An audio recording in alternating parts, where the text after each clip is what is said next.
को बोला है, ये गुड़िया बता रही है बयान में। अगर पापा बोले अगर बेटा ये है ना तुम्हारे दांत ठीक हो जाएंगे, गोली खा लो। बोली चाचू बेबे उल्टी कर रही है, हम भी उल्टी करे, पापा ने हमें गोली दे दी। तो उन बच्चों को कैसे पता चला कि जहर दिया? जहर नहीं, लड़की ने जहर नहीं बोला, लड़की ने बोला पापा ने हमें गोली खिला दी और हम उल्टी कर रहे हैं। लग रहा है आपने सुनील से कांटेक्ट करने की कोशिश की? देखो उस टाइम पे वो ज़्यादा दूर तो निकला नहीं था, यहाँ से खिला के वो यहाँ तक गया होगा आगे तक। अब मेरे लिए दो चीज़ ऑप्शन है, या तो मैं बाप को पकड़ूं या बच्चों को बचाऊं। अपनी वाइफ के पास तो बाद में किया था, पहले मेरी मम्मी के पास फ़ोन किया था उसने। अगर मैंने अपने बच्चों को जहर दे दिया है, ठीक है, और अब मैं भी मरने जा रहा हूँ, ठीक है, और मेरे ऊपर कर्जा सिर है और कर्जदारों ने मेरा जीना आराम कर रखा है, जिसकी वजह से मैं ये काम कर रहा हूँ बस। HR न्यूज़ देखने भाई सारे दर्शकों ने विक्रम जांगड़ा की राम राम। हाल फिलहाल भाई कबूलपुर गांव में बैठा हूँ। जिला जो है रोहतक है और तहसील भी जो है रोहतक है। आपने 3-4 दिन पहले एक मामला सुना होगा जिसके अंदर जो है एक हत्यारा पिता जो कि अपने 4 बच्चा थी जो है जहर देवा है, और जहर देने के दौरान जो है 3 बच्चों की जो है मौत हो जावा है, और जिसमें एक लड़की जो है फिलहाल ठीक ठाक है, मालिक की दया है। फिलहाल हमारे साथ में सुनील का भाई यानी कि जो बच्चे थे जिनकी मौत होगी उसके चाचा जी हमारे साथ में जुड़े हैं। एक बार इनसे जानकारी लेंगे कि आखिर के वजह थी जो इतना बड़ा उसने इतना बड़ा जो है कांड रच दिया, यानी कि पिता ने जो है अपने बच्चों की जो है हत्या कर दी, वो भी जहर देकर ने। भाई साहब नमस्कार। नमस्कार। क्या नाम आपका? सुंदर नाम है। सुंदर भाई साहब, सुनील ने जो अपने बच्चे थी जहर दिया है, कितने तारीख ने? ये थी अपनी सोमवार, एतवार, सोमवार को दिया था उसने जहर। सोमवार ने न्यूज़ सुनने में आया कि भैया दूज की बात है। हाँ भैया दूज मंगलवार क्यों या सोमवार को? हाँ मंगलवार ने दिया था उसको। उसने दिया था 11 बज के 5-10 मिनट पे। तो मेरे पास ही खेल रहे थे बच्चे, मेरे घर पे, जो मेरा घर है और परली तरफ उसका घर है, तो मेरे पास खेल रहे थे। और सवेरे वो लड़की आई थी मेरे पास, उन्होंने बोली, वो मेरे पास ही रहते थे तकरीबन, मैं आ जाता था छुट्टी, क्योंकि मैं बहादुर रोड काम करता हूँ, मैं महीने में हफ्ते में से आता था। अब मेरी 3 दिन की छुट्टी थी दिवाली पे, तो मेरे पास खेल रहे थे, तो मैंने उनको पैसे दे दिए। वे बोले एक चाचू हम चीज़ खाएं, चीज़ खा के वो गाड़ी में चले गए। मेरी गाड़ी वहाँ परली तरफ खड़ी थी, तो उसमें खेलने लग गए। तो मैंने उनको धमका दिया, माँ बेटा गाड़ी सारी गंदी हो जाएगी, तुम बाहर आ जाओ, इसमें सारी में चीज़ खिंडा दोगे तुम। तो वे बाहर आ गए, वे फिर ऊपर चढ़ गए, ऊपर खेलने लग गए। ये टाइम है 11:10 या 5 मिनट।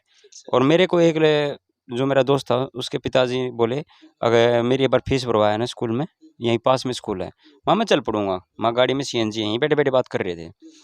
तो फिर मैं उसके साथ चले गया। मैंने बच्चे धमका कर, माँ तुम घर न जाओ, तुम्हारे पापा नहीं है। और वो सवेरे लड़की कह के गई थी मेरे पापा 3 दिन बाद आएंगे, बाहर काम करने गए। और उसकी मम्मी चली गई थी नियार ने।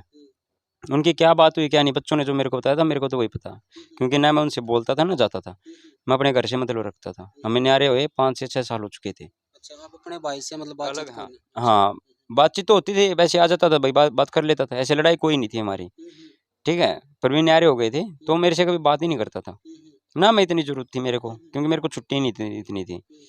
तो मैंने उनको धमका दिया, वे चारों बच्चे अपने घर चले गए। तो जब मैं गाड़ी लेके यहीं से गया, परली तरफ उसका घर है, वहाँ से निकाली, तो बच्चा और एक ये जो लड़की बची हुई है बाहर खेल रहे थे, और 2 लड़की अंदर थी। मैं 10-15 मिनट में फीस भरा के आया, जब भी गाड़ी लेके आया तो ये बच्चे फिर भी बाहर ही खेल रहे थे दोनों। तो मैं वापस आके गाड़ी लगा के मैं यहीं पे कुर्सी पे बैठ गया, मैं थोड़ी देर रेस्ट कर लेता हूँ। रेस्ट करके फिर मैं अपना काम करूँगा। मैंने अपने घर में फिटिंग का काम चालू कर रखा था, पानी की फिटिंग और बिजली की, मैं काम कर रहा था अपना छुट्टी में। तो फिर ना वो लड़की आई 5 से 6 मिनट बाद वापस भागती हुई। वो गाड़ी खड़ी वहाँ पे आई थी, वो लड़की वहाँ पे अपने भैया को ले रही, यही वाली लड़की जो बची हुई है हीना। तो ये बोली पापा ने हमें ना गोली खिला दी और हम उल्टी कर रहे हैं सभी के सभी। मैंने उसको, किसने बताई ये बात? उस बुढ़िया ने? हीना ने, जो भी बची हुई है। तो उसको मतलब पता चल गया था इस बात का कि गोली खिलाई या हाँ जहर नहीं, खिलाया? उसके पापा ने उसको बोला है, ये गुड़िया बता रही है बयान में। अगर पापा बोले अगर बेटा ये है ना तुम्हारे दांत ठीक हो जाएंगे, ये गोली खा लो। और गोली नहीं थी, वो पाउडर था, ठीक है, पाउच में डाल रखे थे उन्होंने। तो वो भाई भागी भागी आई, बोली चाचू मैंने कहा बेटा बाप है ऐसा नहीं करेगा, उन्होंने तुम्हें कोई गलत दवाई थोड़ी दी हुई, तुम्हें कोई प्रॉब्लम होगी जैसे दवाई दी है जिसकी वजह से तुम उल्टी कर रहे हो। मैंने उसको धमका दिया, मैं तू जा उल्टी वापस, तेरा पापा है तो करना। वो यहाँ तक गई थी कोने तक, वापस फिर आ गई मेरे पास। उसने मेरे सामने यहाँ उल्टी कर दी, बोली चाचू बेबे उल्टी कर रही है, हम भी उल्टी करे, पापा ने हमें गोली दे दी। बस यही बात उसको मालूम और कुछ नहीं। तो मैं भागा गया यहाँ से उठ के, मैंने जाके देखा तो वहाँ पे छोटी वाली लड़की बाहर लोटी हुई है और वो धरती फाड़ रही है और उल्टी कर रही है। बड़ी वाली लड़की अंदर लोटी हुई है, वो भी उल्टी कर रही है और बार बार चिल्ला रही है मम्मी पापा चाचू चाचू जल्दी आओ। मैं तो फिर मैंने देखा वहाँ पे बहुत ज़्यादा सल्फास की महक हो रही है, अच्छा क्योंकि उल्टी कर रखी उन्होंने, तो उसमें से महक तो समझ ही जाएंगे हम तो बड़े सियाने हैं। तो मैं भाज के गया सुरेश के पास, ही कोने पे घर, वो मेरे पास ही बैठा था, भाई है वो, चाचा था हुआ मैं। तो मैंने बोला, मैं कहा एक बार सुरेश खड़ा हो साइड देना, और उन्होंने बड़का तो गोली दे के भाज गया वो। तो वो आया, और एक मोनू नाम का लड़का यही उन्हीं का, तो वो भी आया। हम गाड़ी में उनको डाल के लेके गए, हम गए पहले बाड़ंद। बाड़ंद उनका थोड़ा ट्रीटमेंट हुआ, उल्टी आल्टी गिरवाई उन्होंने डॉक्टरों ने, तो उन्होंने रेफर कर दिया, बोले इनको रोहतक ही लेके जाओ पीजीआई में। तो जैसे ही मैं रोहतक उनको पीजीआई में लेके गया, एक सबसे छोटे वाली लड़की ने तो 10 मिनट में मेरे सामने ही दम तोड़ दिया।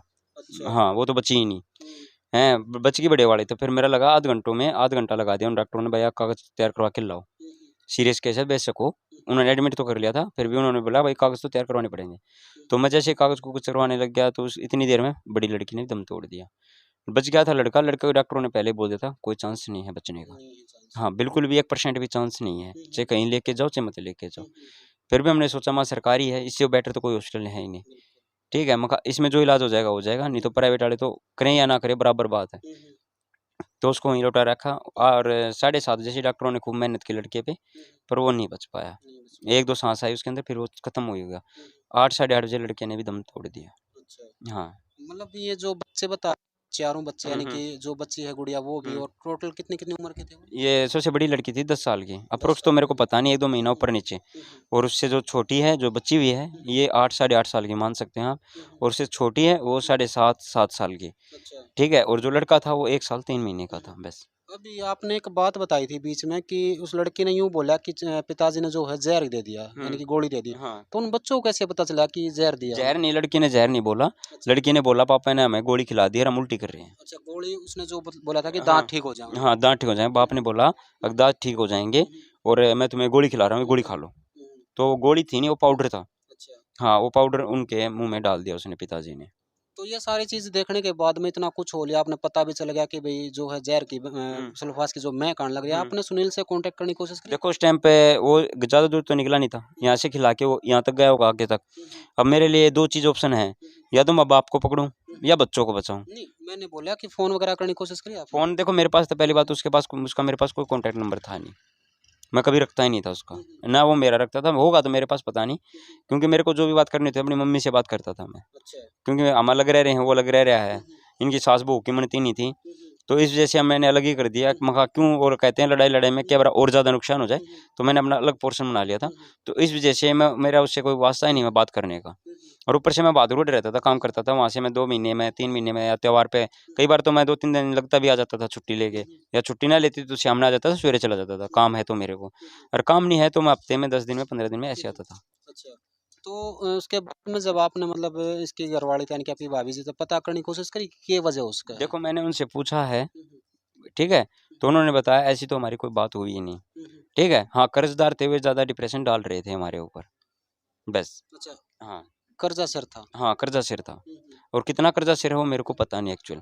कोई कह रहा 8 लाख है, कोई कह रहा 10 लाख की। बहुत सारी बातें बना रहे हैं कि मतलब हो सकता है कि भाई जो उसके हस्बैंड और वाइफ के दोनों में झगड़ा रहता होगा या कुछ और वजह होगी। जैसे आप बता रहे हो कि कर्जदार था, कर्जदार में तो देखो बहुत सारे केस हमने भी देखे हैं और आपने भी देखे होंगे और जनता ने भी देखे होंगे कि कर्जदार जो हो खुद जो है अपने भाई जहर खा ले, वो अपनी जिंदगी से पीछा छुटवा ले, वो कर्जदार थे भी। लेकिन बच्चे थी जहर देने वाला, मतलब कुछ समझ में नहीं आया। देखो इसके लिए तो या तो उसका शरीर पाड़ा जाए जिसने खिलाया है, ठीक है, या फिर उससे पूछा जाए तो वो बताएगा नहीं, क्योंकि सच्चाई तो आज के टाइम में कोई नहीं बता रहा है। ठीक है ना, सब झूठ पे चलते हैं। तो सच्चाई तो यह है, उसको मार लो छेद लो फिर भी नहीं बताएगा, क्योंकि जो सच्चाई उसके माइंड में है, और उसको माइंड का हम खोल नहीं सकते। ठीक है, तो जो हमने उसने बयान दिया है, जो सच्चाई सामने आई है, ये भी बता रही है, हम तो इसके आधार पे चल सकते हैं। बाकी सच्चाई तो वही बताएगा, और वो भी पुलिस को बताएगा। पुलिस उसमें से कितनी सच्चाई हमें देती है और कितनी नहीं देती, वो भी पुलिस के ऊपर डिपेंड होता है, हमारे पर तो वो भी डिपेंड नहीं है। वो उसको मार दे, पीट दे, और उसको एक माइंड में बांट देगी पुलिस। अब भैया तेरे को सिर्फ यही कहना है, तो वो यही कहेगा, उससे आगे तो कह ही नहीं सकता। क्या काम करता था वो फर्नीचर का काम करता था। फर्नीचर का? हाँ, आसपास में किसी और उसका यार दोस्त पहले कोई हो, उसको देखो बताया कुछ? यार दोस्त तो पहली बात तो उसका कोई मैंने देखा नहीं है। 3-4 साल पहले 2 यार दोस्त थे उसके, एक तो अमित नाम का था हैं, और एक और था यहाँ पे मामन। वे कभी बैठते थे, पर कभी भी है ना वो बात नहीं थी लड़ाई झगड़ा या भाई उनसे भी लड़ाई है, किसी यार दोस्त से लड़ाई है, मैंने आज तक कभी भी उसके बारे में नहीं तो सुना है और न मैंने कभी देखा है, चाहे मैं रहता हूँ चाहे नहीं रहता हूँ। क्योंकि यार दोस्त मेरे भी यहाँ पे हैं, वहाँ पे भी हैं, तो बात तो फ़ोन पे हो जाती है, भाई आज उसने उसने तेरे भाई ने उसके साथ झगड़ा किया है, वो किया, बताने वाले तो बहुत होते हैं, पर आज तक मैंने ऐसी कोई चीज़ नहीं सुनी। जैसे ये सारा इतना कांड रच का जो चला गया था यहाँ था सुनील, तो उसने कोई कागज वगैरह लिख कर जा रहा हो या कुछ देखो और उसने मैसेज लिखा, छोड़ कर जा रहा हो? मैसेज नहीं छोड़ा उसने, बस खाली यहाँ से 11 और 12 के बीच में उसने जहर दे दिया था। वैसे तो 11:30 लास्ट टाइम था, पर मैंने एक्चुअली फ़ोन में देखा नहीं, क्योंकि 11:05 पे मैं गया था, 11:10-15 पे मैं वापस आ लिया। उसके 5 से 7 मिनट बाद ये कांड हो गया था, ठीक है। उसके बाद उसका स्टेटस जो लगाया था वो कह रहे हैं सभी के सभी 1 बजे के बाद लगाया या 1 बजे से पहले। अप्रोक्स टाइम तो मेरे को नहीं पता, क्योंकि मेरे पास उसका नंबर नहीं था, नहीं तो मैं बता देता आपको, ठीक है। उसके बाद 2, सवा 2 या ढाई बजे के आसपास मेरी मम्मी का फ़ोन आया था मेरी मम्मी के पास, और मेरी मम्मी गई थी दूल्हेड़े मुकान, ठीक है। एक हमारी रिश्तेदारी में कोई गुजर गया था बुड्ढा, वहाँ पे गई हुई थी मेरी मम्मी, ठीक है। और इस इनकी वाइफ है जो वो गई हुई थी निहार को लेने, निहार खेत में गई थी, निहार नूर हाँ कम करने के लिए, ठीक है।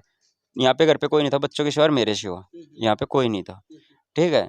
तो अब मैं कैसे कह सकता हूँ, उसने सिर्फ खाली ये फ़ोन किया था मेरी मम्मी के पास, अपनी वाइफ के पास तो बाद में किया था, पहले मेरी मम्मी के पास फ़ोन किया था उसने। अब मैंने अपने बच्चों को जहर दे दिया है, ठीक है, और अब मैं भी मरने जा रहा हूँ, ठीक है, और मेरे ऊपर कर्जा सिर है और कर्जदारों ने मेरा जीना हराम कर रखा है, जिसकी वजह से मैं ये काम कर रहा हूँ बस। अच्छा, ये स्टेटस उसने लगा रखा, उसने 3-4 स्टेटस बंदे, लगा रखा है और अपनी माँ के पास भी फोन करा? हाँ मेरी मम्मी के पास उसने फ़ोन किया था कि मैंने अपने बच्चों को तो जहर दे दिया, खुद उसने कहा अपने मुंह से, और कहा है अब मैं भी मरने जा रहा हूँ, अब मैं भी नहीं बचूंगा और कर्जदारों ने मेरा जीना हराम कर रखा था। ये बात सामने आई है स्टेटस से। देखो भाई, बहुत सारे मामले आपने देखे होंगे कि कर्जे से जो परेशान इंसान हो है, यानी कि कर्जदार जो भी है, मतलब जिसका कर्जदार है वो इंसान उनको इस तरीके से इस कदर परेशान कर दे हुए हैं कि वो इंसान जो है खुद तो मरे मरे है, साथ में इनकी परिवार को भी खत्म।